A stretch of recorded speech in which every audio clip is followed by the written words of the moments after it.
काय असतं प्राणिक हिलिंग म्हणजे?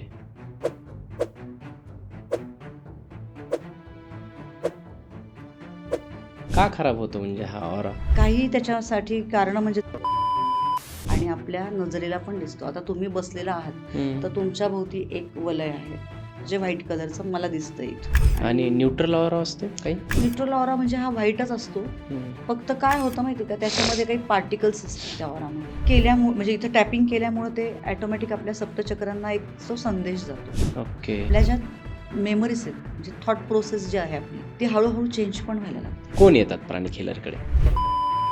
म्हणजे त्यांच्याशी बोलून त्या भावना आम्ही जाणून घेतो की कुठं नक्की प्रॉब्लेम आलेला आहे. मेंटॅलिटी म्हणतो ना माणसाची, ती मेंटॅलिटी ती फिक्स असते माणसाची. होईल का, जमेल का, हे सगळे व्हाय घेऊन माणूस त्या कामासाठी बाहेर पडतो. मग तुमचा निगेटिव्ह जर माइंडसेट असेल तर तुमचा ऑरा निगेटिव्ह असतो. प्राणिक हिलिंगमधून हेल्थचे प्रॉब्लेम कसे सॉल्व्ह होऊ शकतात? आता तुम्ही मला सांगा की आपण श्वास घेतो तो तुम्हाला दिसतो का? सडलेले जे विचार आहेत, चुकीचे विचार आपण म्हणू त्याला, हे विचार सोडून द्या आणि नवीन विचार एनरोल करा तिथे. तुमची कामं व्हायला सुरुवात होते आणि 100% गॅरेंटेड. तसं सातही चक्र ओपन करता येतात? मूलाधार चक्रापासून सहस्त्रार चक्रापर्यंत ते जागृत करतात आणि त्यांना तो शक्तिपात देतात. ज्यांना हवंय त्यांनीच करावं नाही. पैशाशी संदर्भात अशी एखादी केस आली होती ज्याच्यात तुम्हाला म्हणजे त्याला फायदा झाला प्राणिक हिलिंगने? झालाय फायदा. एक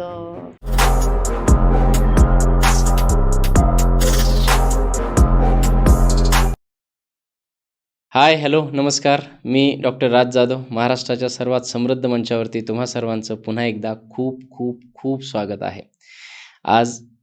आज तुम्ही जे बघत आहात आजूबाजूला तुम्हाला दिसत असेल, स्टुडिओ नवीन आहे, आपला सेटअप नवीन आहे, जागा नवीन आहे आणि नव्या स्टुडिओमध्ये, नव्या जागेवरती, नव्या सेटअपमध्ये आजचा हा आपला पहिला पॉडकास्ट आहे. आणि मला खूप आनंद होतो आहे आणि अभिमान वाटतो की आजच्या या नवीन सेटअपमध्ये पहिल्याच पॉडकास्टला आपल्याकडे ज्या गेस्ट आलेल्या आहेत त्या आहेत तेजश्री चव्हाण मॅम.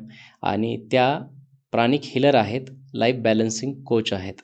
बऱ्याच वर्षापासून त्या या क्षेत्रामध्ये काम करत आहेत आणि त्यांच्या या अनुभवाच्या रस्त्यावरती त्यांनी बऱ्याच लोकांची लाईफ हील केलेली आहे. प्राणिक हिलिंग म्हटल्याबरोबर आपल्या लक्षात येतं की प्राण म्हणजे ऊर्जा. आपल्या आयुष्याला मिळालेली जी ऊर्जा असते म्हणजे फिजिकल असेल, मेंटल असेल, ती जेव्हा इम्बॅलन्स होते तेव्हा आपण आजारी पडतो. मग त्या आयदर फिजिकल असेल, मेंटल असेल, सोशल असेल, स्पिरिच्युअल असेल.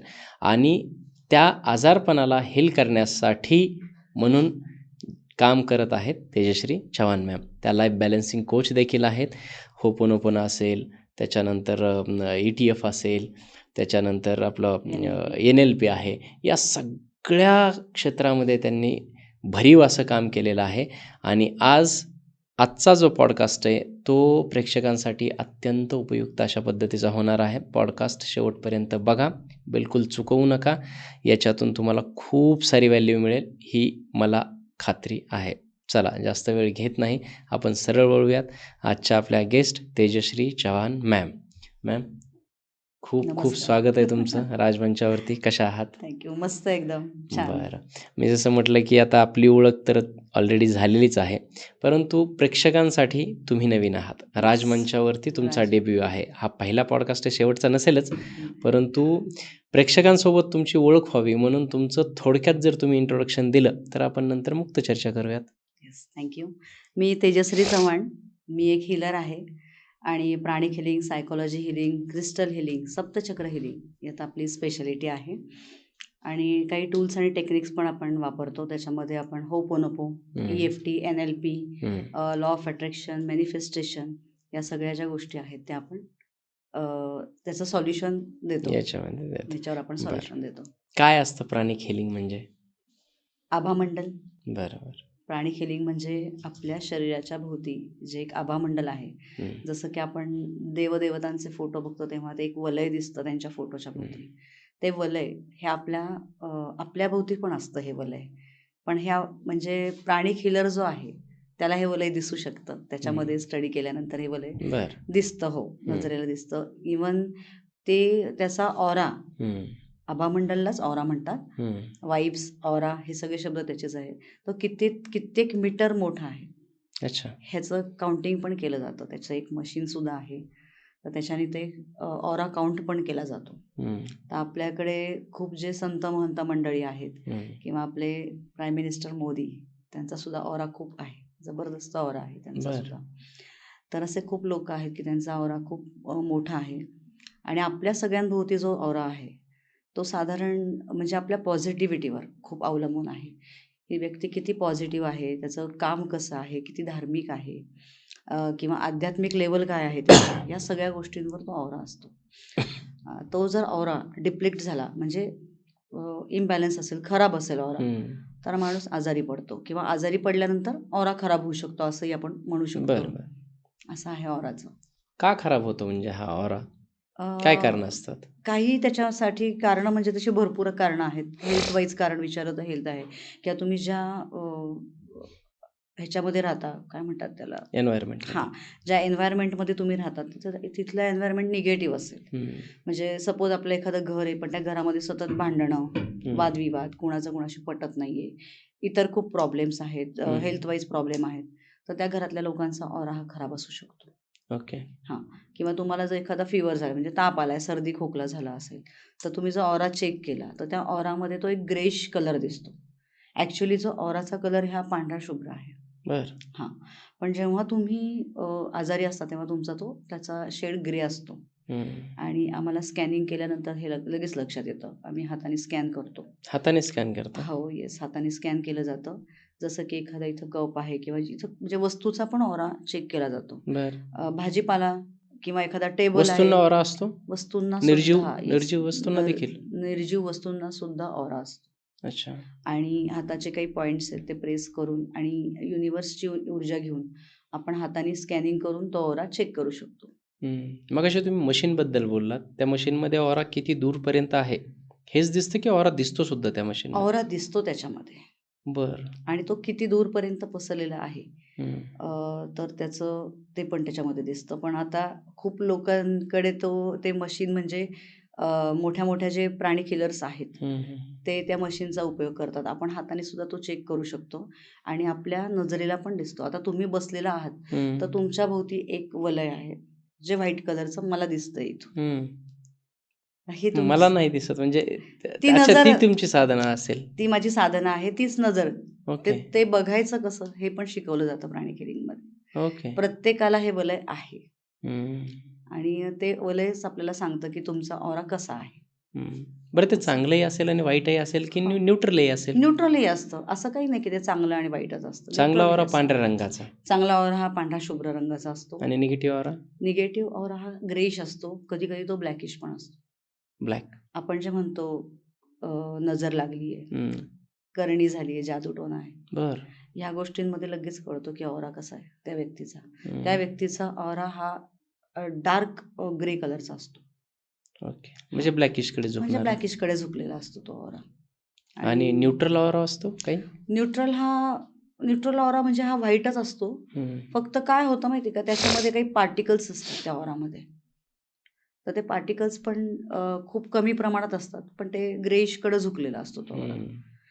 ऑरा सगळ्यात क्लीन म्हणजे कुणाचा, अगदी पॉझिटिव्ह वाईब्स ज्याचे आहेत, म्हणजे पॉझिटिव्ह व्यक्ती, स्पिरिच्युअल आहे, त्यांचं खूप अभ्यास आहे एखाद्या व्यक्तीचा, म्हणजे सायंटिस्ट म्हणू आपण, एखादे प्राध्यापक, सायंटिस्ट, या लोकांचा ऑरा खूप छान असतो. डॉक्टर लोकांना म्हणजे खूप आजारी लोकांमध्ये आपण म्हणतो हॉस्पिटलमध्ये डॉक्टर दिवसभर असतात, पण त्यांचं ज्ञान इतकं आहे की त्यांचा ऑरा कोणी बिघडवू शकत नाही. ते नॉलेज आहे ना त्यांचं, अभ्यास आहे त्यांचा, तेवढी पॉझिटिव्हिटी. अच्छा. हां, एवढा अभ्यास करणं, एवढं डॉक्टर होणं हे इझी गोष्ट नाही. मग ते जे त्यांचं ज्ञान आहे त्याच्यामध्ये सगळ्या प्रकारचं ज्ञान आहे त्यांना. बरं. आता एक जसं तुम्ही डॉक्टरांबद्दल बोललात, डॉक्टर काय करतो म्हणजे प्रेक्षकांना ही गोष्ट समजून यावी की प्राणिक हिलर काय करतात नेमकं, step by step.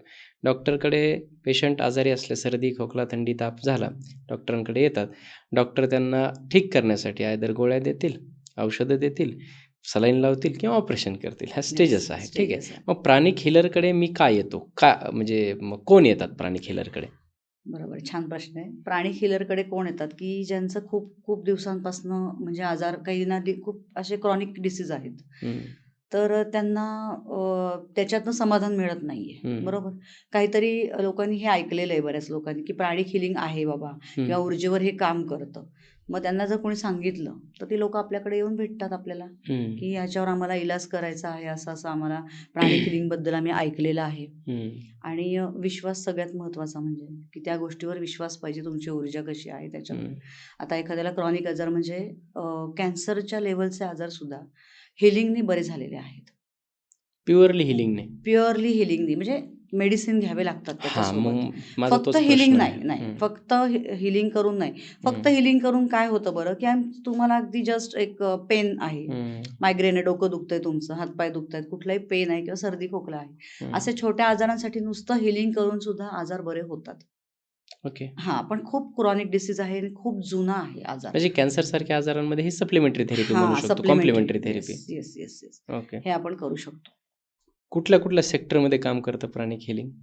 Pranic healing म्हणजे आपल्या 3 एरियाज आहेत लाईफमध्ये. ओके. मनी, हेल्थ आणि रिलेशनशिप. हे म्हणजे मुख्य 3 हे प्रकार आहेत, की लोकांना ह्याच्यापैकी कुठला तरी एक प्रकारमध्ये प्रॉब्लेम असतोच. या 3 मध्येच येतात 3 जवळपास मध्येच. सगळे हां, एक प्रॉब्लेम. तर बेसिकली मनी प्रॉब्लेम, रिलेशन प्रॉब्लेम, आणि आता तर रिलेशन प्रॉब्लेम्स तर खूप चालू आहेत. म्हणजे घटस्फोटाचं प्रमाण बघितलं तर बघा ना खूप किती जास्त. आहे. मग हिलिंग त्याच्यावर काय काम करतं, तर सायकॉलॉजी हिलिंग त्याच्यावर काम करतं. सायकॉलॉजी हिलिंग आणि त्याच्यासोबत आपण जे मगाशी म्हणलं, की काही टेक्निक्स आहेत, टूल्स अँड टेक्निक्स, जसं काही फॉरगिव्हनेस, ग्रॅटिट्यूड, ह्या गोष्टी पण त्याच्यामध्ये आपण त्यांना ॲज अ रेमेडी म्हणून आपण त्यांना देतो. तर ह्या रेमेडी आणि सायकॉलॉजिकल हिलिंग. मग तुमचे त्याच्यामध्ये जुने ट्रॉमाज असतात, म्हणजे तुमचा पूर्ण माइंडसेट चेंज करतो आपण त्याच्यामध्ये, रिलेशनशिपमध्ये. आणि जे तुमचे त्याच्या रिलेटेड जे काही चक्राज असतात, तर रिलेशनशिपसाठी तुम्ही म्हणाल कुठलं चक्र हे आहे, कारणीभूत आहे, तर आपलं अनाहत चक्र, हृदय चक्र.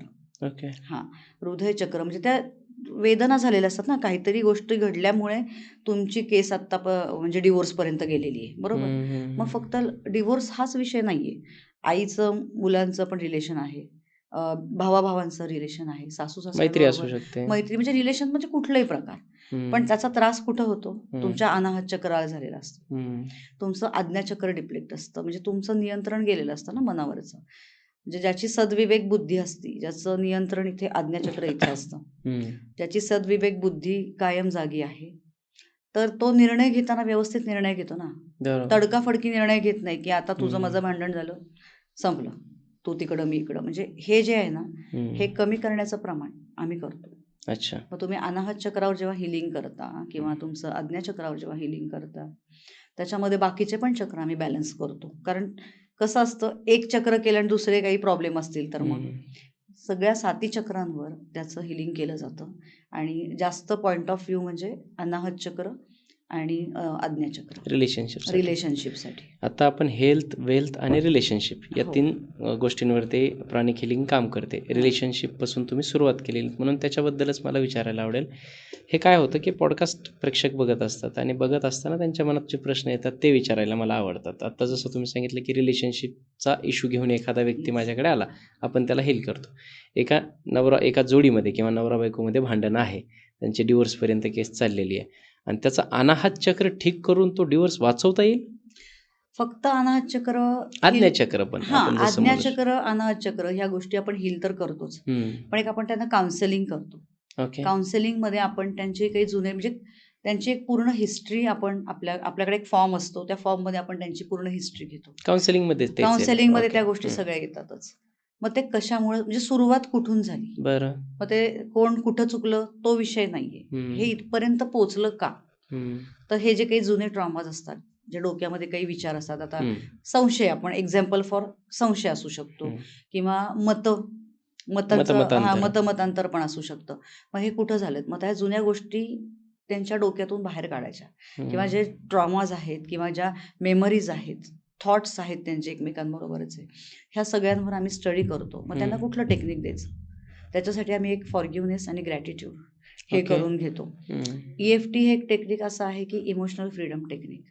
त्याच्यामध्ये तुमचे जे जुने विचार आहेत, किंवा कुणाच्या अंडर तुम्ही येऊन या निर्णयावर आलात का, हा तुमचा स्वतःचाच डिसिजन आहे, किंवा जर दोघांचा डिसिजन असेल तर तो कुठे तो हे झालाय, म्हणजे कुठं डिप्लीट झालाय, तर दोघांची हिस्ट्री घ्यायची, दोघांचे चक्र बॅलन्स करायचे, दोघांना काउन्सिलिंग द्यायचं. EFT आणि काही अंशी होपोनोपो म्हणजेच फॉरगिव्हनेस आणि ग्रॅटिट्यूड, या 2 गोष्टी काम करतात त्याच्यावर. ओके. आणि मेडिटेशन ओके. आम्ही करायला सांगतो त्या दोघांना. पण कसं असतं, त्यांची इच्छा पण ह्याच्यामध्ये असली पाहिजे, त्याचा इच्छा आणि विश्वास. इच्छा आणि विश्वास, म्हणजे कृती, विचार आणि भावना ह्याची एक अलाइनमेंट पाहिजे. तेवढी तुमची एनर्जी पाहिजे की हे नातं मला टिकवायचं आहे. म्हणजे या सगळ्या गोष्टी त्याच्यामध्ये येतात, की असं जर आपण म्हटलं की फक्त हिलिंगनी हे होणार आहे, तर तसं नाही आहे. आता सायकोलॉजीमध्ये तुमच्या काही बॉडी पार्ट्स आहेत, त्याच्यामध्ये तुमचं ना चक्र तर आहेच, विशुद्धी चक्र म्हणतो आपण, थ्रोट चक्र आणि स्वादिष्ठान चक्र, हे 2 पण खूप काम करतात. कारण थ्रोट चक्रामध्ये दबलेल्या भावना असतात, अच्छा. Suppress feeling. किंवा भीती असते. म्हणजे नवरा एकतर बायकोला घाबरत असेल किंवा बायको नवऱ्याला घाबरत असेल, किंवा अजून समाजाची भीती असेल, असं काहीतरी असतं. मग ह्या सप्रेस भावना आहेत, ह्या सगळ्या थ्रोट चक्रामध्ये असतात तुमच्या. तर त्या हिलिंग करतो आम्ही. त्या भावना आम्ही त्यांच्याकडनं, म्हणजे त्यांच्याशी बोलून त्या भावना आम्ही जाणून घेतो की कुठे नक्की प्रॉब्लेम आलेला आहे. आणि काही टेक्निक्स येतात. EFTमध्ये काही मेरिडियन पॉईंट्स आहेत. तर त्या मेरिडियन पॉईंट्सवर तुमच्या सगळ्या भावना तुम्ही रिलीज करून टाकता. तर एखाद्या बायकोचा नवऱ्याविषयी जो राग आहे, मग ते पॉईंट्स, नंबर ऑफ पॉईंट्स, 10 गोष्टी, 5 गोष्टी, किती गोष्टींचा राग आहे, त्या आम्ही त्यांना लिहायला लावतो. त्या एक्सेप्ट करायच्या. ह्या भावना मी एक्सेप्ट केलेल्या आहेत, आणि त्या मेरिडियन पॉईंट टॅपिंग करून त्या रिलीज करायच्या. त्याच्यामध्ये काय असतात कराटेचा पॉईंट हा आहे, हा आहे, ह्या 2 बोटांच्या मध्ये हा एक पॉईंट आहे, इथे एक पॉईंट आहे, गालाच्या इथे एक पॉईंट आहे, नाकाच्या खाली एक पॉईंट आहे, इथे हनवटीवर आहे, आणि हे कॉलर बोन्स आहेत. हे टॅप करायचे, हे टॅपिंग करायचं. आता टॅपिंग का करायचं, तर आपल्या ज्या मेमरीज आहेत सगळ्या आपल्या बॉडीमध्ये, त्या सगळ्या साठलेल्या असतात. त्या कशात, आपल्या प्रत्येक पेशीला मेमरी आहे. आपण क्वांटम फिजिक्समध्ये शिकलो हे की DNA पॅटर्न वगैरे, हे तुम्हाला माहिती असेल. तर जो DNA पॅटर्न तयार झालेला असतो आपला, की विश्वास ठेवणे, भीती वाटणे, किंवा त्या लक्षात ठेवणे गोष्टी. तर तुम्ही जेवढं त्या गोष्टी ज्या जुन्या आहेत त्या लक्षात ठेवलेल्या आहेत, धरून ठेवलेल्या आहेत. यावेळेला ही व्यक्ती मला असं बोलली होती, माझा अपमान झालेला आहे, काही असून त्या सगळ्या पेशीमध्ये आपल्या, म्हणजे आपल्या ज्या पेशी आहेत, शिरा आहेत शरीरातल्या, त्या सगळ्यांना मेमरी आहे. आणि त्या मेमरी ह्या टॅपिंगद्वारे आपण काढू शकतो. टॅपिंग काय सांगू शकतो आपण? टॅपिंग म्हणजे ह्याला कराटेच्या पॉईंट म्हटलं जातं. इथं या 4 बोटांनी हे टॅपिंग करायचं. ह्या टॅपिंगमध्ये आपण सगळ्या भावना पहिले स्वीकारतो. ते करत असताना बोलतो आपण की माझं हे चुकलं, हे मी स्वीकारलंय, माझी ही जबाबदारी आहे, ह्या सगळ्या चुका मी स्वीकारलेल्या आहेत. मग त्या बायकोनी आणि नवऱ्याने दोघांनी आपापल्या परीने ते करायचं असतं, की तुझ्या ज्या चुका, आणि हे कुठल्याही रिलेशनमध्ये आपण करू शकतो.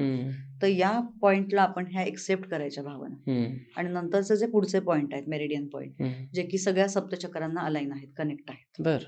जसं ॲक्युप्रेशरमध्ये पॉईंट कनेक्ट असतात, की ॲक्युप्रेशर तुम्हाला माहिती असेल की पायाचे काही पॉईंट्स आहेत, ते प्रेस केल्यानंतर आपल्याला मायग्रेनचा त्रास कमी होतो. हाताचे काही पॉईंट्स आहेत, त्याच्याने आपल्याला लोअर बॉडीचे पेन्स कमी होतात, हे जे पॉईंट्स प्रेस केल्यानंतर ॲक्युप्रेशरमध्ये. तसंच हे मेरिडियन पॉईंट आहे, त्याला EFT म्हटलं जातं, म्हणजे इमोशनल फ्रीडम टेक्निक.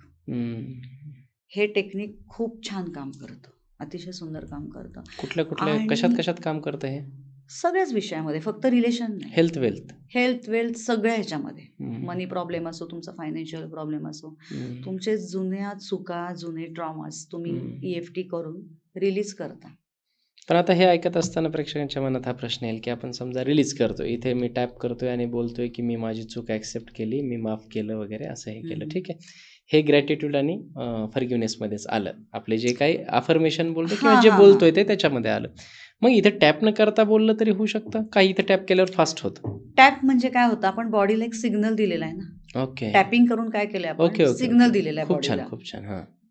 तर त्याचे पॉईंट्स आहेत ना, त्याचे कनेक्टेड पॉईंट आहेत आपल्या सप्तचक्रांना. तर हे कनेक्ट केल्यामुळे, म्हणजे इथे टॅपिंग केल्यामुळे ते ऑटोमॅटिक आपल्या सप्तचक्रांना एक तो संदेश जातो. आणि आपल्या ज्या मेमरीज आहेत, म्हणजे थॉट प्रोसेस जी आहे आपली, ती हळूहळू चेंज पण व्हायला लागते. म्हणजे माइंडसेट हळूहळू बदलतो, का आता आपण ते विचार काढून टाकतो ना. एक प्रकारचं हिलिंग आहे हे हील करून काढून टाकतो आपण. EFT हिलिंगच म्हणतात त्याला. अच्छा. आपण आता याच्यामध्ये रिलेशनशिपबद्दल बोललो. हेल्थ आणि वेल्थ. काय होतं रिलेशनशिपचं मी एक वेळ समजू शकतो.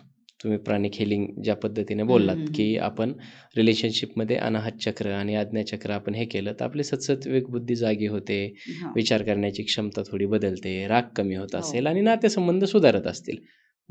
पैसा कसा काय कमवला जाऊ शकतो किंवा पैशाचे प्रॉब्लेम याच्यातून कसे सॉल्व्ह होऊ शकतील? पैशाचे प्रॉब्लेम कुठे असतात? मूलाधार चक्र आणि मणिपूर चक्र. हं.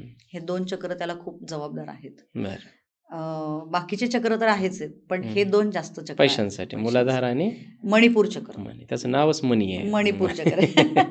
मणिपूर चक्र म्हणजेच त्याला आपण सोलर प्लेक्सस चक्र असं पण इंग्लिशमध्ये ओके, म्हणतात. Okay, solar okay. म्हणजे सूर्याची ऊर्जा. हं. जशी सूर्याची ऊर्जा आहे तसं ते तुमचं चक्र ऊर्जावान आहे. हं. इथे हे चक्र जर डिप्लीट झालं हं. तर तुम्हाला मनी प्रॉब्लेम्स येऊ शकतात. म्हणजे बरं. कसे येतात तर आता तुम्हाला तुमची थॉट प्रोसेस, माइंडसेट जो असतो आपला निगेटिव्ह माइंडसेट असतो. तो निगेटिव्ह माइंडसेट आपण जेव्हा चेंज करायला लागतो तेव्हा तुमचं हे चक्र ऑटोमॅटिक बॅलन्स पण होतं. बरं. मग माइंडसेटवर आम्ही पहिले काम करतो. चक्र हिलिंग तर आहेच आहे. मणिपूर चक्राचं प्रॉपर हिलिंग आहे. त्याचा बीजमंत्र आहे. तो बीजमंत्र म्हणजे आम्ही समोरच्याला त्याचं मेडिटेशन करायला सांगतो. त्या व्यक्तीसाठी आम्ही मेडिटेशन करून उपयोग नाहीये. बरोबर. त्याच व्यक्तीला त्याचं मेडिटेशन हे करावं लागतं. आपण फक्त गाईड करतो. आपण फक्त गाईड करतो. हं. तर आता र वर टिंब रम. रम हा जो बीजमंत्र आहे हा मणिपूर चक्राचा बीजमंत्र आहे. त्याचं तुम्ही मेडिटेशन केल्यानंतर ते चक्र म्हणजे प्रत्येक चक्राला हे आहे बीजमंत्र आहे. तो बीजमंत्र म्हणून तुम्ही ते चक्र बॅलन्स करू शकता मेडिटेशनच्या द्वारे. ओके. आणि आम्ही ते हिलिंग करतो आमच्या प्राणिक हिलिंगच्या सिस्टीमप्रमाणे. प्राणिक हिलिंग हे पूर्ण हाताने ती ऊर्जा जी असते पहिले स्कॅन करणार तुमचं ते चक्र किती डिप्लिक्ट आहे, किती पर्सेंटनी ते डिप्लिक्ट आहे, किती इम्बॅलन्स आहे हे बघून हिलिंग करून त्या चक्राची पूर्णपणे म्हणजे ते पूर्ण त्याचा ऑरा, त्या चक्राचा जो पूर्ण ऑरा आहे तो ऑरा आपण फ्रेश करतो. म्हणजे त्याला पूर्ण व्हाईट करतो त्या ऑराला. रिएनर्जाइज करतो आपण. त्याच्यामध्ये ऊर्जा असते तर ती ऊर्जा आपण नीट करतो, त्याला हील करतो आणि ऑटोमॅटिक तुमची कामं व्हायला सुरुवात होते. दुसरी गोष्ट म्हणजे त्याच्यामुळे तुमचा माइंडसेट चेंज होतो. कारण मगाशी सांगितल्याप्रमाणे मणिपूर चक्र जर डिप्लिक्ट असेल तर तुम्हाला भीतीची भावना खूप असते. या चक्राचं ते हेच आहे की ज्याचं हे इम्बॅलन्स आहे त्याला भीती वाटते खूप. फिअर जो म्हणतो ना, कुठेही डील करायला जा, कुणाशी बोलायला जा, फिअर ऑफ एनिथिंग, जे कुठल्याही प्रकारची भीती जेव्हा हे इम्बॅलन्स असेल तेव्हा होते. मग तुम्हाला जेव्हा हिलिंग करतो आम्ही, हिलिंग दिल्यानंतर तुमचं छान ते चक्र काम करायला लागतं. तुमची भीती जाते, तुमचा कॉन्फिडन्स बिल्डअप होतो. तुमच्या ज्या जुन्या बिलीफ सिस्टीम तुम्ही डोक्यात धरून ठेवलेल्या आहेत त्या तुम्ही ऑटोमॅटिक स्वतःहून तुम्ही चेंज करायला लागता. ब्लॉकेजेस आता ते आता एखादं तुम्ही म्हणाल की मनी ब्लॉकेज कसा इथून काढायचा, तर आपला जो माइंडसेट आहे की कुठल्याही कामासाठी आपण जेव्हा बाहेर पडतो किंवा डील करण्यासाठी बाहेर पडतो किंवा एखादं व्यावसायिक काही काम आहे तुमचं मोठं त्याच्यासाठी तुम्ही बाहेर पडता, तेव्हा तुमचे विचार कसे असतात, जायच्या आधीच तुम्ही डाऊटफुल असता, निगेटिव्ह असता तुम्ही.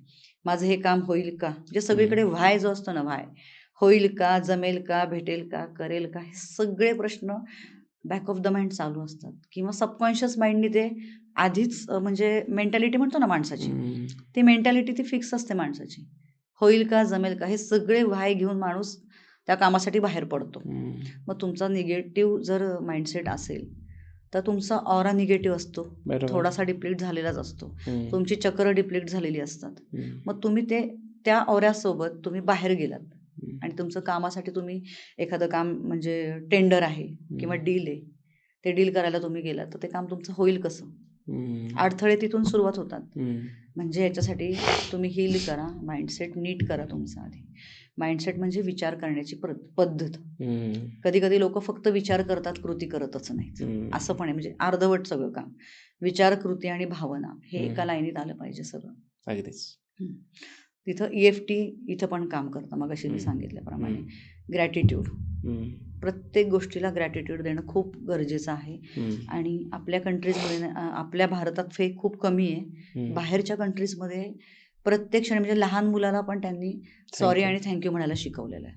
आभार मानणे हे खूप महत्त्वाचं आहे आणि चुकलेल्या गोष्टीसाठी सॉरी म्हणणे, ह्या गोष्टी खूप महत्त्वाच्या आहेत.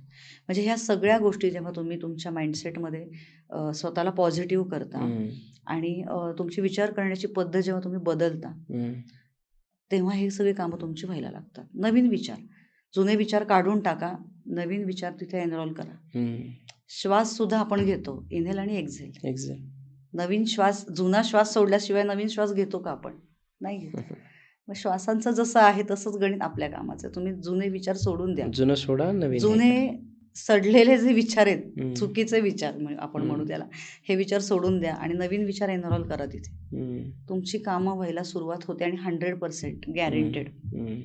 फक्त मग लोक काय करतात, हे मी ऐकलं, आज मी ऐकलं हे सगळं, एक पॉडकास्ट बघितला, एक रील बघितली, हे ऐकलं, पण परत पूर्ववत त्यांचं ते जे जुनं आहे, ती माइंडसेटची पद्धत आहे ती परत चालू. म्हणजे तुम्ही त्याच्यावर काम केलं पाहिजे ना, की आता नाही, मी हे ऐकलं होतं कधीतरी की असं असं कामाची पद्धत तुम्हाला करायला पाहिजे. परत तिथंच जाऊन माणूस तेच करतो. एक तर अविश्वास, आपण जे काम करतो त्याच्यावर विश्वास नाही. आता आपल्याकडे एक जण आले होते, म्हणजे त्यांचा असा एका मोठ्या कंपनीमध्ये खूप मोठ्या CEO लेवलची एक व्यक्ती होती आपल्याकडे. आणि त्यांना खूप प्रॉब्लेम्स, म्हणजे कंपनीमध्ये त्यांचे अजून जे काही सिनियर्स लोक आहेत, की बाकीचे जे लोक आहेत त्यांच्याकडून त्यांना खूप प्रॉब्लेम्स येत होते त्यांना. तर आपण त्यांचं काम केलेलं आहे एका मोठ्या कंपनीमध्ये. त्यांचं म्हणजे थोडे दिवस त्यांचं काम खूप छान चाललं, आणि त्याच्यानंतर त्यांचे जे टेंडर्स होते, काही डील्स होत्या मोठ्या मोठ्या, ह्या खूप प्रॉब्लेम करायला लागल्या. तर त्यांनी, आमची एक टीम आहे, प्राणा लाईफ टीम, तर त्या टीममध्ये त्यांनी आम्हाला येऊन सांगितलं होतं की असं असं आमचे प्रॉब्लेम आहेत. तर आम्ही त्यांच्यावर ह्या सगळ्या गोष्टी, म्हणजे जे सगळे टूल्स आहेत आपलं, ग्रॅटिट्यूड, हिलिंग, ह्या सगळ्या गोष्टी आपण त्यांना, म्हणजे त्याच्यामधनं आपण त्यांना सॉल्युशन काढून दिलं. तर ते त्यांना स्वतःला इतकं आवडलं की त्यांची फक्त डीलिंगचीच कामं नाही, तर त्यांची इतर, म्हणजे त्यांची जी घरातली जी रिलेशनशिप म्हणू, त्यांची पर्सनल कामं सुद्धा झाली. कंपनीचीच काम नाही, तर त्यांची पर्सनल कामं सुद्धा व्हायला लागली ह्या कामामुळे. पण ते त्यांचं फक्त की विश्वास ठेवून तुम्ही हे काम करा. विश्वास फार महत्वाचा आहे, आणि ते विश्वासाने त्यांनी केलं ते काम. असं आहे. हेल्थबद्दल बोललो, आपलं वेल्थबद्दल बोललो, रिलेशनशिपबद्दल बोललो. हेल्थचं काय? कारण लोक काय होतं की असं कसं होईल चक्रांवरती, म्हणजे एकतर काय होतं, हेल्थ सेक्टर म्हटलं की आता मी स्वतः डॉक्टर आहे, ओके, आणि सायन्सला मानणाऱ्या लोकांना काय होतं की ॲनाटॉमी, फिजिओलॉजी काही वाचलेलं आहे. तर मी समजा ॲनाटॉमी पाहिली, फिजिओलॉजी पाहिली, तर माझ्या पूर्ण बॉडीमध्ये, आता इथं जर सांगितलं आज्ञाचक्र आहे, तर इथं आज्ञाचक्र जर समजा इथं खोलून बघितलं तर काही नाही आहे आतमध्ये, इथं फक्त हे बोन आहे.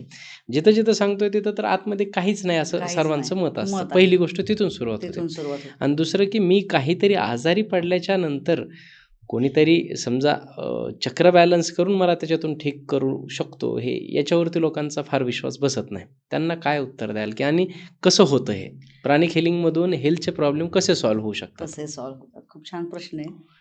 आता तुम्ही मला सांगा की आपण श्वास घेतो तो तुम्हाला दिसतो का? श्वास दिसत नाही. बरोबर. प्राण शरीरात आहे, मन आहे, मन दिसतं का? प्राण दिसतात का? नाही दिसत.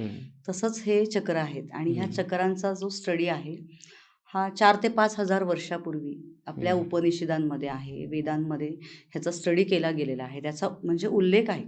ह्या चक्रांची जी नावं आहेत ही त्या काळापासून आलेली नावं आहेत. आणि आपले जे पूर्वी ऋषीमुनी होते, आपला जो सनातन म्हणतो ना आपण धर्म, हा तेव्हापासून आहे. तर त्यांनी ह्या सगळ्या गोष्टी, म्हणजे या चक्रांचा जो उलगडा आहे हा त्यांनी केलेला आहे. की तुम्हाला आता इलेक्ट्रिसिटी, वीज, लाईट लागतोय, पण वीज तुम्हाला दिसतंय का? ही एक एनर्जी आहे, आणि ही चक्र पण ही एनर्जीचंच प्रतीक आहेत. ह्या सगळ्या, आणि जेव्हा आम्ही स्कॅन करतो तेव्हा ते हाताला लागतात ना. आता तुम्हाला मी सांगितलं की तुम्ही असं दोन्ही हाताचं घर्षण करा, खूप वेळ घर्षण करा, आणि थोड्या वेळाने हात लांब न्या, जवळ घ्या. मॅग्नेटिक फील्ड तयार, मॅग्नेटिक फील्डची ऑरा, म्हणजे ते एनर्जी आहे तुमच्या हातात, ती तुम्ही गोल फिरवली तर ती गोल पण फिरते. तसंच पद्धतीने चक्र जे म्हणतो आपण, हे चक्रांची निर्मिती ही अशी पूर्वीच झालेली आहे. ओके. ती दिसत नाही डोळ्याला, पण ती शरीरावर काम करतायत ना. आणि हे प्रूफ पण केलेलं आहे. ज्यांनी ह्याचा स्टडी केलेला आहे हे प्रूफ झालेलं आहे. आता तुम्ही मला सांगा की गणपतीचं आपण मगाशी म्हणलं अथर्व शीर्ष, त्याच्यामध्ये मूलाधारो स्थितोसे नित्यम हे वाक्य आलेलं आहे. कधी अथर्व शीर्ष होतं गणपतीचं? अथर्व शीर्ष. आज मूलाधार स्थित म्हणजे मूलाधार चक्राचं तिथे वर्णन केलेलं आहे ना अथर्व शीर्षामध्ये. आणि मग तिला बुद्धीची देवता का म्हणतात, आणि ह्या वाक्याचं इथं म्हणजे वापर केलेला आहे ज्या मूलाधार स्थितोचे नित्यम. तर का झालाय वापर? कारण मूलाधार चक्र आहे. म्हणजे हे प्रूव्हन आहे, सायंटिफिक प्रूव्हन आहे. आणि जेव्हा आपण हिलिंग करतो तेव्हा हाताला ते जाणवतं की हे चक्रच आहेत. चक्रास कधी-कधी दोन्ही हातांनी हे करावे लागतात, डिप्लेक्ट म्हणजे बघावे लागतात की किती आहेत आणि ॲक्चुअल हाताला ते लागतात. बरं. स्कॅनिंग करून आपण एखाद्या समजा हात दुखतोय तर तुम्ही हाताचं एका हाताने करू शकता. पण चक्राचं जेव्हा तुम्हाला ऑरा चेक करायचा असतो तेव्हा तुम्हाला दोन्ही हाताने तो चेक करावा लागतो. आणि दोन्ही हाताला ते चक्र लागतात. ॲक्चुअल त्याचं सेन्सेशन होतं हातामध्ये. अच्छा. हां. अशी कुठली एखादी केस आली आहे तुमच्याकडे, की तो आजारी होता व्यक्ती आणि तो किंवा ती आणि खूप जास्त म्हणजे कुठे फरक पडला नाही आणि आपण फक्त प्राणिक हिलिंग करून बरी केली, असं काही एखादी ज्याला आपण केस स्टडी म्हणू शकतो, असं काही आहे? येस, आहे ना आपल्याकडं खूप तसे स्टडी आहेत. पण त्याच्यातला एक सगळ्यात महत्त्वाचा स्टडी म्हणजे एक छोटी मुलगी होती आपल्याकडे, म्हणजे साधारण 12-13 वर्षाची मुलगी असेल आणि तिला कॅन्सरची फर्स्ट स्टेज होती तिची. खूप लहान वयात तिला कॅन्सर झाला होता आणि म्हणजे बाकीचे पण बरेच असे छोटे-मोठे जे आपण म्हणतो ना मल्टिपल डिसीजेस, की पोटात इन्फेक्शन झालेलं आहे. म्हणजे आधी इन्फेक्शन झालं, नंतर कॅन्सर झालं. बरं. तर अशा स्टडीमध्ये आम्ही तिला सगळ्याच टूल्स आम्ही त्याच्यामध्ये तेव्हा वापरले. पण हिलिंग, प्राणिक हिलिंग हे आम्ही तिचं म्हणजे पूर्ण 7 चक्रास, 7 चक्रास तिचे जेव्हा आम्ही स्कॅन केले, तेव्हा आमच्या लक्षात आलं की तिचं आज्ञाचक्र आणि स्वादिष्ठान चक्र हे खूप डिप्लेक्ट होतं. कारण लहानपणी काही ट्रॉमाजमधनं ती मुलगी गेलेली होती. बरं. तिला कॅन्सर होण्याचं कारण काय? तर त्यांचे आता जेनेटिकली तरी काहीच म्हणजे प्रॉब्लेम आई-वडिलांना नाही, काहीच नाही, कुणालाच नाही. पण त्या मुलीचे आजी-आजोबा म्हणजे ती आजी-आजोबांकडेच राहायची लहानपणी आणि आई-वडील काही कामानिमित्त बाहेर असायचे. म्हणजे आई-वडिलांचं प्रेम त्या मुलीला खूप, किंवा सहवास म्हणू आपण, त्या कमी मुलीला मिळालं. खूप कमी मिळाला. आणि आजी-आजोबांच्या बाबतीत सांगायचं झालं तर त्यांनी जेवढं लक्ष द्यायला पाहिजे तेवढं तिच्याकडे लक्ष दिलं गेलं नसेल, किंवा तिच्या आता समजा काही खाण्यापिण्यात आलेलं असेल, किंवा तिच्या मानसिक ज्या भावना होत्या त्या तिथे सप्रेस झालेल्या होत्या. ती कधी बोलू शकली नाही. अशा ह्या सगळ्या ज्या गोष्टी, त्याचा आम्ही तिचा पूर्ण केस स्टडी केला. त्याच्यानंतर तिचे 7 चक्र आम्ही हील करायला घेतले. मेडिसिन चालू होते बरोबर, कारण आम्ही म्हटलं मेडिसिन बंद नको करायला. पण तिला ते मेडिसिन सूट पण होत नव्हते. तर ते मेडिसिन घेतल्यानंतर तिला ॲलर्जी यायची, बरं. Skin allergy. आता एवढी लहान मुलगी आहे आणि मग तिला डॉक्टरांना पण असा प्रश्न पडला की कसं काय आपण त्यांना आता म्हणजे औषधं कोणती द्यायची, बरं. कारण केमोथेरपी या सगळ्या गोष्टी तुम्हाला माहिती, त्याच्यामध्ये पूर्ण केस काढावे लागतात आणि त्या ज्या थेरपीज आहेत त्याचा साईड इफेक्ट पण खूप असतो बऱ्यापैकी. तर अशा त्या ॲलर्जीजमुळे तिचे जे आई-वडील होते आणि आजी-आजोबा, त्यांनी आम्हाला म्हणजे त्यांना कुठून तरी प्राणिक हिलिंगबद्दल कळलं. ते आमच्याकडे आले. त्याच्यानंतर ही जे 7 चक्रज आम्ही हिलिंग केली आणि अगदी तुम्हाला सांगते 3 ते 4 महिन्यात तिचं म्हणजे ते जे प्रमाण होतं, फर्स्ट, सेकंड लेवल तिची चालू होती त्यावेळेला, आणि ते प्रमाण हळूहळू तिचं ॲटोमॅटिक कमी पण व्हायला लागलं. म्हणजे डॉक्टरांना पण ॲक्च्युली आश्चर्य वाटलं या गोष्टीचं, की तिचं जे प्रमाण होतं आणि तिला जी सगळी औषधं सूट करत नव्हती. तिची केस होती की तिला आता औषध कुठलं द्यायचं किंवा इंजेक्शन आणि कुठले द्यायचे, हा जो डॉक्टरांपुढे खूप मोठा प्रश्न उभा होता. बरं. तर आम्ही तिच्या औषधांना पण हिलिंग केलेलं आहे. हो. जे औषधं असतात त्याला सुद्धा एक एनर्जी द्यावी लागते. कधी-कधी औषधं त्या व्यक्तीला सूट होत नाही.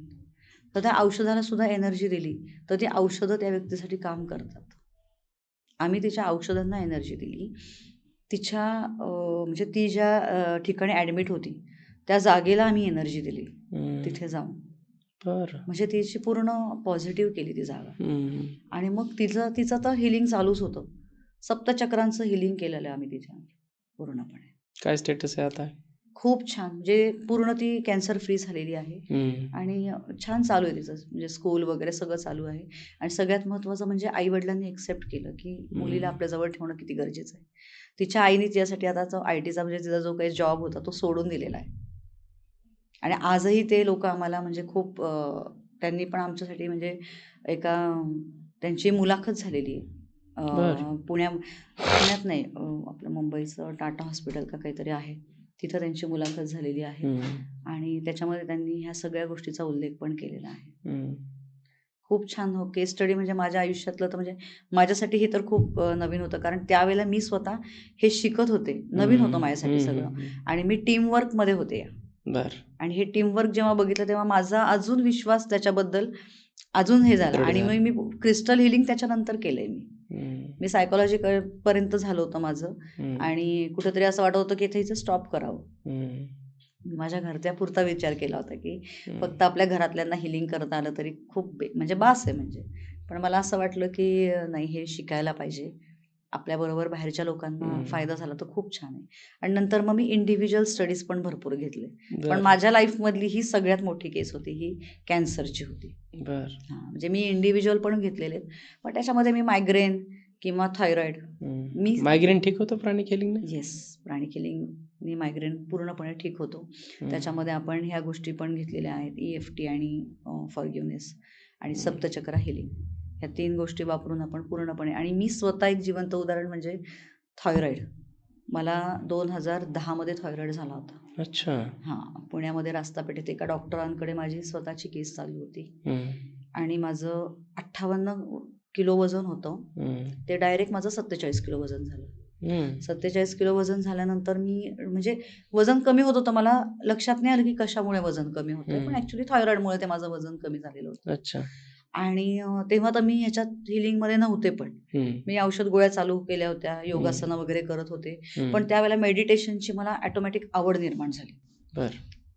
आणि मेडिटेशनचा एक 2-3 व्हिडिओ मी सर्च करत असतानाच मला प्राणिक हिलिंगचा व्हिडिओ एक असा आला, सेंटरची पूर्ण माहिती आली. पुण्यामध्येच मी शिकले, पुण्यामधल्या एका प्राणिक हिलिंग सेंटरला. तर त्यावेळेला माझ्या लक्षात आलं की प्राणिक हिलिंग खूप काही काम करतं, पण तरी पण काय झालं की त्याचं माझं म्हणजे कॉन्टॅक्ट झालंच नाही, त्या सेंटरचं माझं कॉन्टॅक्टच झालं नाही. पण मी मेडिटेशनमध्ये कायम होते, आणि थ्रोट चक्र ह्याच्यावर खूप काम करतं हे मला माहिती होतं. थ्रोट चक्राचं रोजच्या रोज मी हिलिंग स्वतःवर मेडिटेशन मी रोज करत होते. त्याचा जो मंत्र आहे, हम हा मंत्र आहे, त्याचा तो मंत्र म्हणून मी विशुद्धी चक्राचा? नाही, थ्रोट चक्र. थ्रोट चक्राचा. ओके. थायरॉइड तुम्हाला इथे होतो, तुमच्या ज्या ग्लँड्स असतात, थायरॉइड ग्लँड्स, त्या हे होतात ना, त्याच्यामध्ये एकतर मिठाचं प्रमाण जास्त होतं, आयोडीनचं, किंवा कमी तरी होतं. 2 प्रकारचे थायरॉइड आहेत. तर मी मेडिटेशन करत असतानाच मला अचानक तो व्हिडिओ डोळ्यासमोर आला. पण असं म्हणतो ना आपण की तिथं जाण्याचा माझा हेच नाही आला, म्हणजे योगच नाही आला. पण नंतर मग कोविड आला. कोविडमध्ये बऱ्याच गोष्टी आपण बघितल्या, खूप वाईट वातावरण होतं सगळीकडे, आणि माझ्या त्याच्यामध्ये सासूबाई एक्सपायर झाल्या होत्या. परत माझ्या जवळचे खूप असे नातेवाईक माझे एक्सपायर झालेले होते, आणि त्यावेळेला परत असंच काहीतरी यूट्यूब चेक करत असताना तो व्हिडिओ माझ्या परत समोर आला. मग मी त्यावेळेला ठरवलं की का हा व्हिडिओ माझ्या सारखा, म्हणजे कधी नाही कधीतरी यूट्यूब ओपन केल्यानंतर हा व्हिडिओ समोर येतोच आहे माझ्या. म्हणलं आता नाही, आपण ह्याची चौकशी करायची, काय आहे बघायचं. आणि 2022 साली 21 साली मी सुरुवात केली. तेव्हा नुकताच कोविड असा ओसरत होता, पण लोक मास्क वगैरे लावत होती, खूप काळजी घेत होते. पण असं वाटलं की आपल्या घरच्यांसाठी, आपल्या स्वतःसाठी जरी आपल्याला प्राणिक हिलिंगचा उपयोग झाला तरी खूप झालं. म्हणून मी त्याच्यामध्ये एंट्री केली, सुरुवात केली. तुमचा थायरॉइड आता कसं आहे? थायरॉइड माझा पूर्णपणे गेलेला आहे. गोळ्या बंद? एकही मी गोळी घेत नाही, एकही गोळी घेत नाही मी. आणि जेव्हा मी दवाखान्यात जायची तेव्हा माझं बीपी पण कायम जास्त असायचं. म्हणजे मला बीपीची गोळी कधी चालू नव्हती, पण कधी चेक करायला गेलं ना, फॅमिली डॉक्टर माझ्या म्हणायचे, अगं तुझं 180 बीपी आहे, 170 बीपी आहे. त्रास काही व्हायचा नाही, पण कधीतरी माझं डोकं दुखायचं. पण डोकं दुखल्यामुळं मग असं म्हणतात की बीपी वाढलेलं आहे, हे लक्षण आहे डोकं दुखण्याचं. मग थायरॉइड आणि बीपी या दोघांवर मी प्राणिक हिलिंगनी मात केलेली. आज मला एकही गोळी नाहीये. बीपी आताही तेवढाच भरतो की कमी आहे? कमी आहे. ओके. त्यांनी मला सांगितलं होतं की तू गोळी चालू कर, पण त्यावेळेला मला ह्या गोष्टींवर विश्वास बसायला सुरुवात झाली होती. मेडिटेशननीच माझं बऱ्याचशा गोष्टी कमी झालेल्या होत्या, फक्त मेडिटेशनमुळे. कारण प्राणिक हिलिंगचा बेसच मेडिटेशन आहे.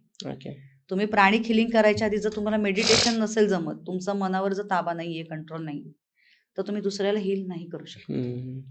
हिलिंग प्रोसेस कशी असते की तुम्ही स्वतः हील पाहिजे, तुमच्यामध्ये तेवढी ऊर्जा पाहिजे, ती शक्ती पाहिजे की तुम्ही दुसऱ्याला हील करताय. बरोबर. तर तुम्ही स्वतः हील पाहिजे ना, तुम्ही पॉझिटिव्ह पाहिजे.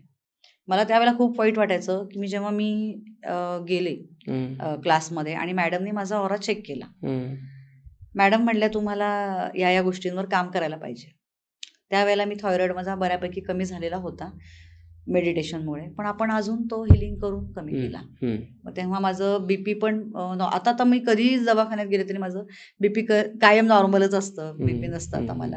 आणि त्याचा मला खूप आनंद होतो की विना म्हणजे काय म्हणतात आपण कष्ट न जास्त घेता फक्त एनर्जी लावून आपण हे काम केलेलं आहे. फक्त पॉझिटिव्ह थिंकिंग, प्राणिक हिलिंगवरचा माझा विश्वास हा म्हणजे मी स्वतः उदाहरण आहे. आणि ह्याचं म्हणजे मला कधी कधी खूप अभिमान पण वाटतो. माझ्या मिस्टरांना चिकनगुनिया झाला होता. चिकनगुनियामध्ये तुम्हाला माहिती 6 ते 7 महिने किंवा कधी कधी वर्षभर लोकांचे जॉईंट पेन्स दुखतात. मी 3 महिन्यात त्यांना कंट्रोलमध्ये आणलं होतं, 3 महिन्याच्याही आधीच. म्हणजे त्यांचे इतके जॉईंट पेन्स दुखायचे, म्हणजे जॉईंट पेन्स खूप प्रॉब्लेम होते त्यांना हाडांमध्ये, हाताचे, पायाचे. तर आपण फक्त प्राणिक हिलिंगमुळे त्यांचा तो इतका प्रॉब्लेम सॉल्व्ह झाला. बरं. हे सगळी उदाहरणं ऐकल्याच्या नंतर फार छान वाटतं की म्हणजे हे टेस्टिमोनियल्स असतात, केस स्टडीज असतात, त्याच्यातून विश्वास बसायला लागतो प्रेक्षकांचा देखील. म्हणून मला विचारायला आवडेल की असं पैशाशी संदर्भात अशी एखादी केस आली होती ज्याच्यात तुम्हाला म्हणजे त्याला फायदा झाला प्राणिक हिलिंगने? झालाय फायदा. एक पॉलिटिकल नेतृत्व आहे आपल्याकडे, म्हणजे असं एक आहेत पॉलिटिकल नाव नाही घेऊ शकत, नाव नाही घेऊ शकत कारण आपण त्या आपल्या पॅशनला प्रॉमिस केलेलं असतं की आपण ते नाही घेऊ शकत. आणि त्यांचा आता विजय पण झालेला आहे. अशी ती व्यक्तिमत्व आहे. आणि त्यांना आपण त्यांचा जमिनीचा ऍक्च्युली व्यवहार होता तो. म्हणजे त्यांना आपण निवडणुकीत निवडून देण्यासाठी काम नाही केलेलं आहे, पण असं म्हणू की त्याचा उपयोग त्याच्यात पण झालेला आहे. कारण शेवटी त्यांचे जे ब्लॉकेजेस असतात अनेक प्रकारचे असतात, ते आपण जेव्हा चक्रा हिलिंगने त्यांचे कमी केले तेव्हा त्यांची सगळीच कामं व्हायला लागली ना. बरोबर. असं नाही होत की मी आता या विषयावर काम करतेय तर तेवढाच विषय तो क्लिअर होणार आहे आणि बाकीचे विषय तसेच राहणार. हे असं टेक्निक आहे की एक काम करायला गेलं की त्याच्याबरोबर तुमची बाकीची सगळी कामं 10 कामं होतातच. कारण त्याच्यामध्ये आपण ग्रॅटिट्यूड करून घेतो त्यांच्याकडनं, फॉरगिव्हनेस ग्रॅटिट्यूड करून घेतो, त्यांचं EFTने त्यांचे बाकीचे प्रॉब्लेम्स कमी करतो, त्यांचे चक्र हिलिंग करतो आणि ती कामं त्यांची ऑटोमॅटिक होतात. तर एक असं होतं की त्यांची गावाकडे एक जमीन होती, त्या जमिनीचा खूप वाद होता आणि तो खूप जवळजवळ 7 ते 8 वर्षापासून तो वाद चालू होता. आपण असं म्हणू की वडिलोपार्जित जमिनी असतात त्याच्यामध्ये जे वाद असतात तसा टाईपचा तो वाद होता. तर तो वाद आपण फक्त ह्या सगळ्या टूल्सनी टेक्निक्सनी तो कमी केला त्यांचा वाद. त्याच्यात आम्ही त्यांचे सगळ्यांचं म्हणजे जे भांडण होतं, म्हणजे त्यांचे काही नात्यांमध्ये भांडण, ते भांडण आपण त्याच्यामधनं कमी केली. आणि ह्यांचा पॉझिटिव्ह ओरा झाल्यामुळे, ही व्यक्ती स्वतः पॉझिटिव्ह झाल्यामुळे त्यांचा माइंडसेट चेंज झाला ना पूर्ण. बरोबर. माइंडसेट चेंज झाल्या त्यांची कामं व्हायला सुरुवात झाली. आणि काही गोष्टीत त्यांनी स्वतः सुद्धा नमती बाजू म्हणतो ना आपण, पडती बाजू, अर्थात की काही लोक कसं असतात, नाही माझंच खरं, काही झालं तरी मीच खरा. त्यांना माहिती असतं की हे खोटं आहे तरी पण मीच खरा. बरोबर. आम्ही त्यांना त्या माइंडसेटवर आणलं की कधीतरी आहे ना आपण कमी बाजू घेतली तर काही फरक पडत नाही. म्हणजे जिथं तुम्हाला सॉरी म्हणण्याची गरज नाहीये तिथं जर तुम्ही सॉरी म्हणला, तिथे फॉरगिव्हनेस केलं तुम्ही, तर आपल्या शरीराचा कुठला पार्ट गळून पडणार नाहीये, पण समोरचा माणूस ऑटोमॅटिक सरळ होतो काही कारण नसताना. आणि आपण त्यांचा जमिनीचा जो प्रॉब्लेम होता तो सॉल्व्ह केला, त्याच्यातून त्यांची खूप मोठी कामं झाली. नंतर ते लोक विकायला पण तयार नव्हते ती जमीन. म्हणजे नावावर तर प्रत्येकाचं जे काय आहे गुंठेवारी जे ते सगळं झालं. त्याच्यानंतर त्यांची जमीन विकली जाण्यासाठी हे लोक, म्हणजे कोण म्हणत होतं की विकायची, कोणी नाही म्हणत होतं, त्याच्यामध्ये पण वाद होता. छान किमतीला त्यांची ती जमीन पण विकली गेली. चांगली त्याची म्हणजे अमाऊंट खूप छान आली त्याची त्यांना, आणि त्याचा त्यांना निवडणुकीत फायदा पण झाला. असं होतं. कारण ती म्हणजे त्यांचं ते खूप टेन्शन होतं खूप मोठं की 10-12 वर्ष झाले आम्ही त्याच्यासाठी प्रयत्न करतोय.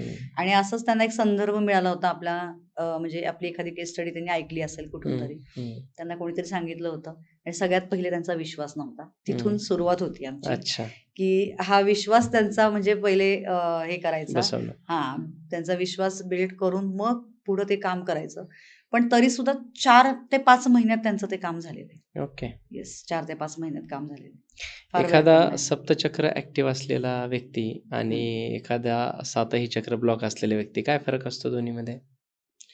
जेव्हा व्यक्तीची 7ही चक्र ब्लॉक असतात तेव्हा व्यक्ती कुणाचंही ऐकण्याच्या मनस्थितीत नसतो. म्हणजे कितीही त्याला व्यक्तीला चांगलं आपण सांगितलं तरी त्याची ऐकण्याची ती मनस्थिती नसते. परत छोट्या छोट्या गोष्टींवरनं चिडचिड होणे, वाद करणे किंवा आरोग्याच्या भरपूर तक्रारी असतात, मनी प्रॉब्लेम्स असतात. म्हणजे सगळीकडनं तुमच्या बाजू ह्या कमकुवत झालेल्या असतात. हेल्थ तुमची चांगली नाहीये. आता तुमच्याकडे समजा मनी प्रॉब्लेम आहे, तर आता त्या टेन्शननी हेल्थ खराब होते, बरोबर आहे. आणि ह्या 2 गोष्टी कमी आहेत, त्याच्यामुळे रिलेशन खराब होतात ऑटोमॅटिक. बरोबर. हे सगळं एकमेकांवर डिपेंड आहे. जेव्हा 7ही चक्र ब्लॉक असतात तेव्हा तुम्ही प्रत्येक एरियामध्ये कमकुवत असतात. अच्छा. हां. आणि जेव्हा ज्याची चक्र सगळी पॉझिटिव्ह आहेत, सगळी हील आहेत, ती व्यक्ती असं मी म्हणेन की आध्यात्मिक लेवल त्याची वाढलेली असते.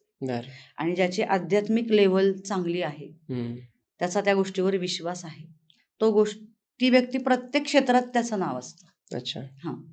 आता तुमचं रिलेशन चांगलं आहे, तुम्ही चांगल्या रिलेशनमध्ये आहात आणि घरामध्ये तुमच्या एकदम छान वातावरण आहे. त्या छान वातावरणात तुम्ही तुमच्या ऑफिसमध्ये जेव्हा जाता, जॉब करायला जाता, तिथे तुमचं चांगली कामं होतात. बरोबर. तुम्ही चांगल्या माइंडसेटमध्ये जाता, तुम्ही चांगल्या मूडमध्ये जाता, तर तुम्ही तिथे गेल्यानंतर तुमची कामं ही चांगलीच होतात.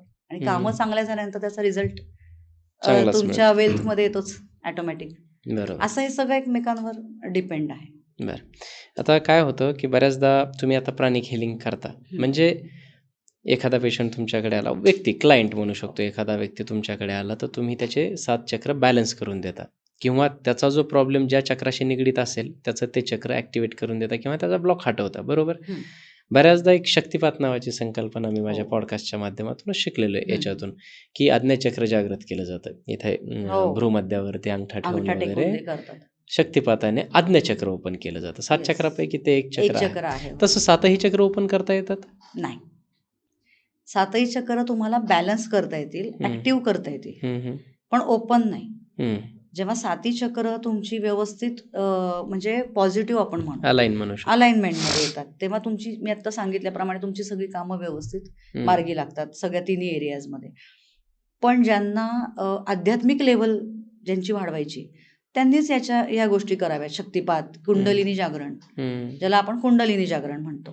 मूलाधार चक्रापासून सहस्त्रार चक्रापर्यंत वर वर वर वर येत. कुंडलिनी ही एक अशी सापासारखी तिची, म्हणजे त्याचं जे आपण एक पिक्चर काढलं तर त्याची असं डिझाईन आहे सापासारखं.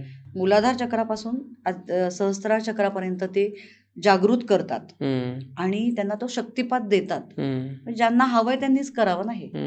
आता माझ्याकडे एक जण आले होते, त्यांनी मला विचारलं की आम्हाला सप्तचक्र हील करायची भीती वाटते, का आता आमचं म्हणे कुंडलिनी जागृत झाली, आम्हाला खूप रडायला आलं, आम्हाला त्रास झाला. त्यांनी बघितलेत ना व्हिडिओ लोकांनी, की असं केलं, असं इथं केलं, आणि ते असं काहीही होत नाही. आपल्याला फक्त ही चक्र ऍक्टिव्ह करायची, म्हणजे हील करायची, त्याचं क्लिन्झिंग करायचंय आणि त्यांना पॉझिटिव्ह ठेवायचं आहे. तर त्याच्याने म्हणजे प्रत्येकाला हे करण्याची गरज नाहीये. तुम्हाला जर ती तुमच्या डोक्यात संकल्पना आहे की तुम्हाला कुंडलिनी जागरण करायचं आहे, शक्तिपात घ्यायचा आहे, तर तुम्ही जे दीक्षा देतात त्यांच्याकडे जा ना. कुंडलिनी जागरणाची दीक्षा असते, ते असं माझ्यासारखं हिलर ही व्यक्ती करू शकत नाही. आम्ही सायंटिफिकली जे करता येतं ते करतो आम्ही. ही आध्यात्मिक बाजू आहे. सप्तचक्र हे जेव्हा शब्द ऐकतात लोक, त्यांना असं वाटतं की हे सगळं आध्यात्मिक आहे, ह्याच्या मागे सायन्स वगैरे काहीच नाहीये, पण तसं नाहीये. आध्यात्मिक जेवढं आहे तेवढंच ही बाजू जी आपण आतापर्यंत ऐकली, सायंटिफिक बाजू, तर ती दोन्ही पण आहे. आणि अगदी कुंडलिनी जागरण करण्याची गरज नाहीये, पण तुम्हाला जर आध्यात्मिक लेवल तुमची चांगली करायची आहे, अगदी शक्तिपात वगैरे काही नको, फक्त आध्यात्मिक लेवल चांगली करायची, तरी पण तुम्ही तुमची 7ही चक्र जेव्हा बॅलन्स ठेवू शकतात, स्वतःहून रोजच्या रोज त्याचं मेडिटेशन करा. आणि आपले धार्मिक ग्रंथ आहेत, त्याच्यामध्ये मी असं म्हणेन की ज्ञानेश्वरी हे अतिशय पॉवरफुल ग्रंथ आहे, अतिशय पॉवरफुल. म्हणजे जेवढी भगवद्गीता आहेच आपली, भगवद्गीता म्हणजे आज आपण असं म्हणू की कृष्णाचा आणि ज्ञानेश्वरांचाही संवाद झालेला आहे. कृष्ण आणि अर्जुन, ज्ञानेश्वर, ओके, ह्यांचा टेलिपॅथी म्हणू आपण, मानसिक संवाद झालेला आहे. तर ज्ञानेश्वरीच्या 6व्या अध्यायामध्ये क्रियायोग सांगितलेला आहे. ते पूर्ण ब्रीदिंग टेक्निक आहे.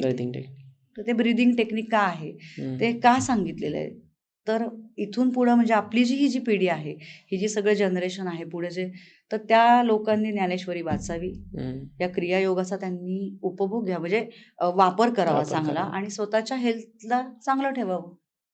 म्हणजे आपलं अध्यात्म हे सायन्सशीच निगडीत निगडीत आहे. आहे. असं नाही की अध्यात्म म्हणजे तुम्ही देवदेव करा, मंत्रपठण करा, जप करा.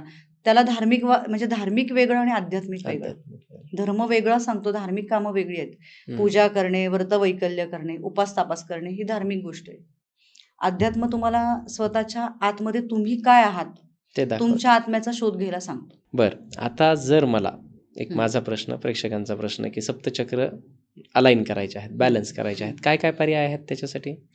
सप्तचक्र ह्याच्यासाठी तुम्हाला मी घरच्या घरी करू शकतो? पहिलं माझा प्रश्नच त्याच्याशी. घरच्या घरी तुम्ही फक्त मेडिटेशन करू शकता. ते पण प्रॉपर मेडिटेशन, म्हणजे आम्ही ते शिकवतो कसं मेडिटेशन करायचं. ओके. मनाने तुम्ही मेडिटेशन करू शकत नाही, कारण हं. लोक व्हिडिओ बघतात आणि ते मेडिटेशन करतात, पण ते तितकं पॉवरफुल मेडिटेशन म्हणतो ते होत नाही. बरं. त्याचे काही टेक्निक्स आहेत, म्हणजे मेडिटेशन करण्याचे पण टेक्निक आहेत.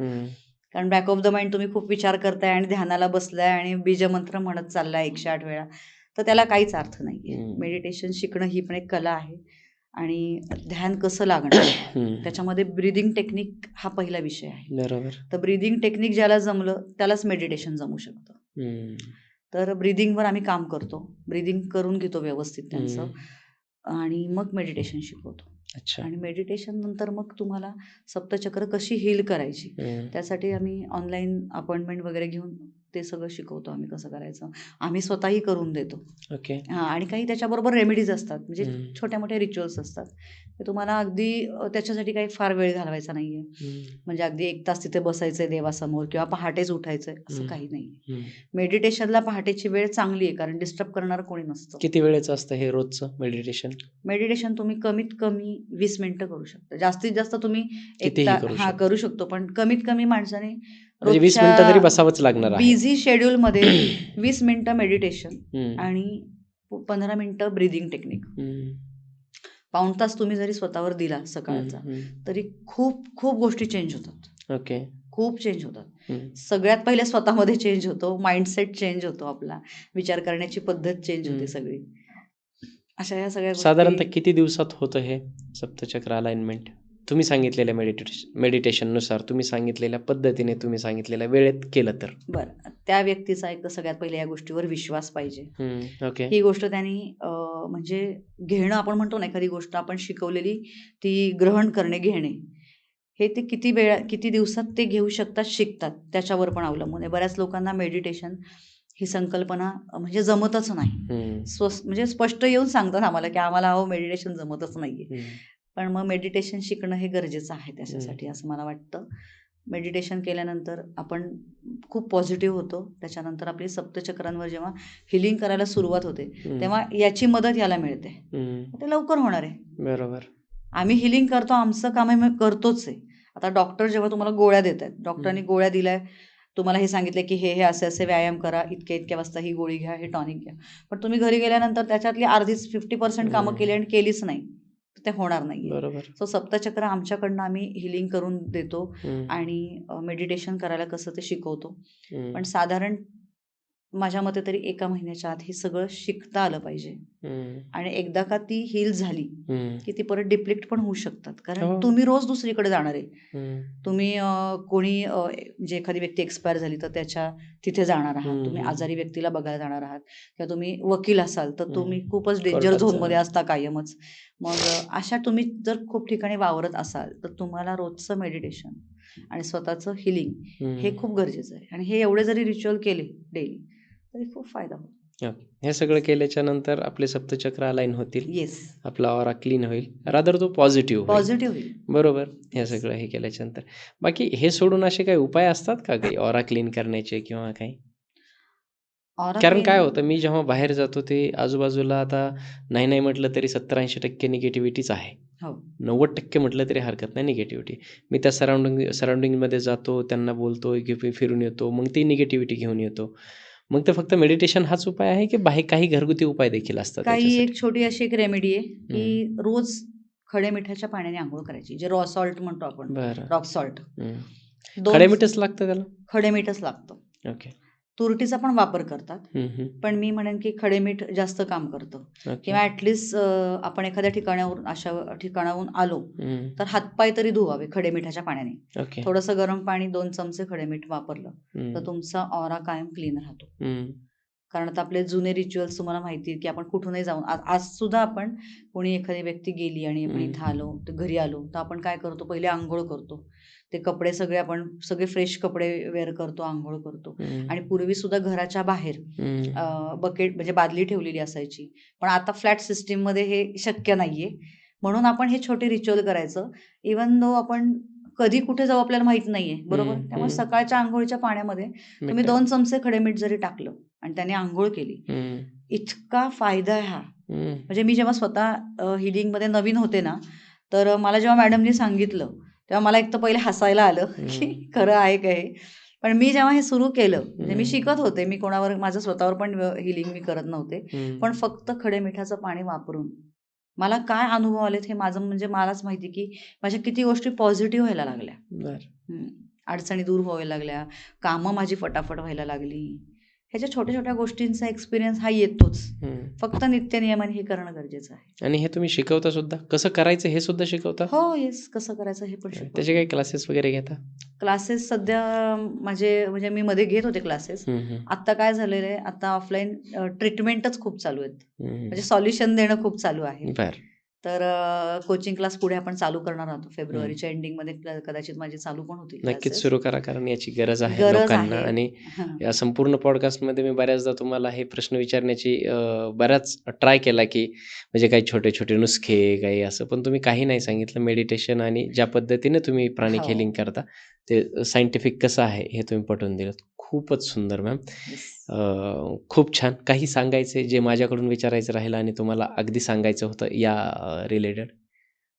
मी असं सांगेल की प्रत्येकाने थोडंसं आहे ना, धार्मिक होण्यापेक्षा आध्यात्मिक होण्याची गरज आहे. म्हणजे खूप अध्यात्माकडे जाऊ नका तुम्ही, पण ॲटलिस्ट आपले जे ग्रंथ आहेत, जसं मी मगाशी म्हटलं भगवद्गीता, ज्ञानेश्वरी. ज्ञानेश्वरी, वेळ काढून प्रत्येक म्हणजे आत्ताच्या पिढीने हे वाचणं खूप गरजेचं वाह! आहे. जिथं की आपण रील्स बघण्यामध्ये खूप वेळ घालवतोय, ते करण्यापेक्षा थोडंसं या गोष्टी केल्याने तुमचं काय कामं अलाईन होत आहेत, कसे तुमचे सप्तचक्र अलाईन होत आहेत, नुसतं वाचन केल्याने. खूप छान. ते सुद्धा खूप महत्त्वाचं आहे. खूप खूप सुंदर पॉडकास्ट झाला मॅम. आणि मला खूप म्हणजे माझ्या प्रत्येक प्रश्नाचं खूप छान पद्धतीने तुम्ही उत्तर दिलेत. बघूयात प्रेक्षकांना कसा वाटतोय तो पॉडकास्ट. तुम्ही कमेंट करून तर नक्कीच सांगा आम्हाला हा पॉडकास्ट तुम्हाला कसा वाटला ते. आणि याला धरून जर तुमच्या मनामध्ये काही प्रश्न असतील ते तर नक्कीच कमेंटमध्ये विचारा. काय होतं की मॅमशी जेव्हा चर्चा झाली तेव्हा त्याने सांगितलं होतं की मी लाईफ बॅलन्सिंग कोच म्हणून सुद्धा काम करते, म्हणजे लॉ ऑफ अट्रॅक्शन या फील्डमध्ये. सो ते विचारायचं किंवा ते राहून गेलं, कारण हाच सब्जेक्ट मला एवढा इंटरेस्टिंग वाटला. आणि जर तुम्हाला असं वाटत असेल की मॅमच्या या नॉलेजवरून मी एक्सायटेड आहे की मॅमसोबत त्या विषयावर सुद्धा पॉडकास्ट केले पाहिजेत, त्यांच्याकडून त्याविषयीचं ज्ञानसुद्धा घेतलं पाहिजे. जर तुम्हालाही तसंच वाटत असेल तर तुम्ही कमेंट करा. मी मॅमला विनंती करेन पुन्हा या मंचावरती येण्याची आणि त्या विषयांवरती पॉडकास्ट करण्याची. या विषयाला धरून तुमच्या मनात काही प्रश्न असतील तर नक्कीच विचारा. आपण पुन्हा मॅमसोबत चर्चा करूयात. आज त्यांचा इथे पहिला पॉडकास्ट होता, परंतु हा पहिला नाही, भरपूर पॉडकास्ट मॅमच्या इथे होतील. दुसरी गोष्ट, इथून पुढे तुम्हाला आपल्या राजमंचावरती कुठले गेस्ट बघायला आवडतील, कुठल्या विषयावरती पॉडकास्ट बघायला आवडतील, हे सुद्धा कमेंट करून सांगा. आपण त्या गेस्टला त्या विषयांना घेऊन या मंचावरती घेऊन येण्याचा प्रयत्न करूयात. आणि लाईक, शेअर, सबस्क्राईब, कमेंट तर तुम्हाला करायचंच आहे आणि असंच प्रेम शेवटपर्यंत ठेवायचं आहे. मॅम, कसं वाटलं तुम्हाला इथे येऊन? खूप छान वाटलं आणि अगदी मनमोकळ्या आपल्या गप्पा झाल्या आहेत. येस. आणि इतके दिवस फक्त ट्रीटमेंट सॉल्युशन देणं चालू होतं, कोणाशी बोलणं झालेलं नव्हतं. आज त्या निमित्ताने तुमच्याशी बोलून खूप छान वाटलं. खूप छान. Thank you so much ma'am. Thank you so much. धन्यवाद.